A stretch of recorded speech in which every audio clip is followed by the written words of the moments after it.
Who's the person on your team or in your life who just shows up? They're not looking for recognition. They're not chasing the spotlight. They just see what needs to be done and they do it. They're the ones making sure everything runs smoothly behind the scenes while everyone else is out front. If that's you or you know someone like that, you're looking at the gift of serving. And today we're breaking down why this gift is the backbone of every team, every ministry, and every business. Let's dive in.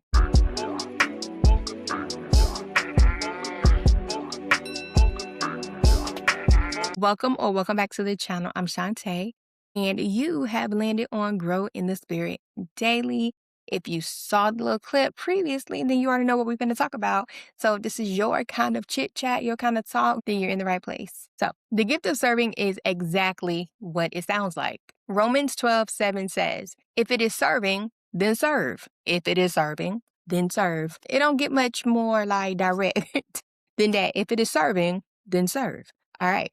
But here's what makes this gift unique. People with the gift of serving are energized by meeting practical needs.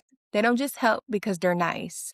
They help because that's how they're wired. They see a need and they meet it immediately without being asked. Here's what the gift of serving looks like in action. Show up early to set up and stay up late to clean up. Notice what's missing before anyone else does. Make sure the details are handled so others can focus on the big picture. Don't need a title or recognition, just want to feel useful. Get frustrated when they can't help or there's nothing for them to do. Drop a comment right now if you have the gift of serving or you know someone who does. Because if that's you, you're invaluable. This gift can be both a strength and a struggle. Let's talk about it. So I grew up watching my parents serve in ministry, and they have the gift of serving because they do it. Okay. They do it. I've seen it my whole life. And because I watched them, I know what this gift looks like when it's done right. They didn't just help when it was convenient.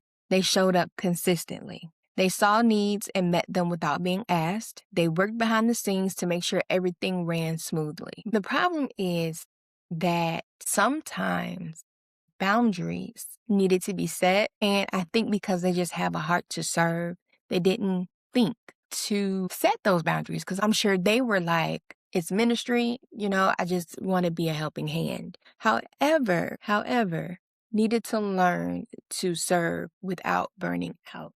What to say yes to that God was calling them to versus saying no to what would drain them. Because here's what happens when people with the gift of serving don't have boundaries. They burn out. They become resentful. They start serving out of obligation instead of gift. That's when serving stops being a gift and starts being a burden. Here's what I learned. Your gift is not meant to be taken advantage of. Just because you can do it doesn't mean you should do it all. Just because you're wired to help doesn't mean you're responsible for it. You have to protect your gift by setting boundaries, by saying no when necessary, by serving out of overflow and not obligation. When you serve from a healthy place, you're unstoppable. You're the glue that holds teams together. You're the person everyone depends on. But when you serve from burnout, you're running on empty. And eventually, you'll have nothing else to give. And here's what the other side looks like. If you're a leader and you have people with the gift of serving on your team, protect them. Don't take advantage of their willingness to help. Don't assume they'll always say yes. Don't pile on without checking in. Because the people with the gift of serving, they'll keep going and going and going and going until they can't. And by then, it's too late. Appreciate them.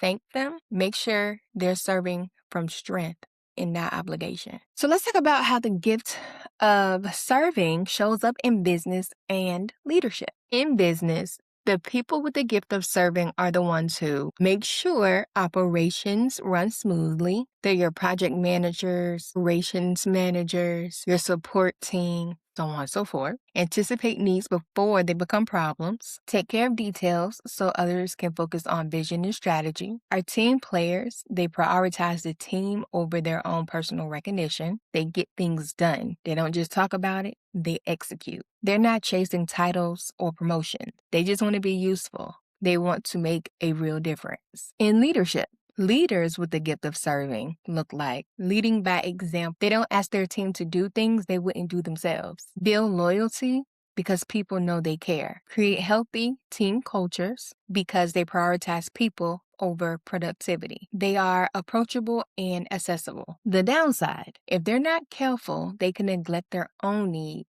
for others. Struggle to delegate because they feel as if they should do it all themselves. Enable unhealthy dependency and burnout from overcommitting. But when the gift of serving is balanced and healthy, it's the backbone of every successful ministry, business, and leadership role, because you need someone who's willing to do all of the behind the scenes work to make sure everything runs smoothly. Drop a comment. Do you have the gift of serving, or is there someone on your team who has the gift of serving?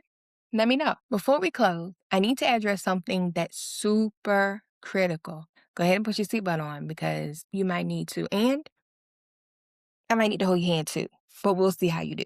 Okay. There's a difference between the gift of serving and people pleasing. Don't fight me, but I gotta say it. I gotta say it. There is a difference, okay, between the gift of serving and people pleasing. Listen, the gift of serving serves with joy, has boundaries, serves because they want to, not because they have to, feels fulfilled after serving, okay? Listen, people pleasing is motivated by fear, serves out of obligation, has no boundaries, never can say no, serves because they feel like they have to, not because they want to, feels resentful after serving. If you have the gift of serving, but you feel resentful, burnt out, or taken advantage of, you have crossed the line from the gift of serving into people pleasing. Know the difference. Take a stand. Set some boundaries, okay? We love a good-hearted person, but you got to set some boundaries. Don't let people take advantage of you and your gift, okay? Okay. Here's your challenge this week. If you have the gift of serving, check your boundaries. Are you serving from overflow or obligation? Say no to one thing this week that you would normally say yes to. Reconnect with why you serve. If you don't have the gift of serving, but you work with someone who does, thank them. Specifically, tell them how important their service is to you. Check in on them. Are they okay? Are they burning out? Make sure you aren't taking advantage of their willingness to help. The gift of serving is the backbone of every ministry, every business, and every team. If you have it, protect it. Serve from overflow and not obligation. Set boundaries and remember why you serve. And if you don't have it, appreciate the people that you know do have the gift of serving. Next week, we're diving into gift number 3, the gift of teaching. Of course, you're not going to want to miss it. I love you, and like always, I'll see you next Sunday. Bye.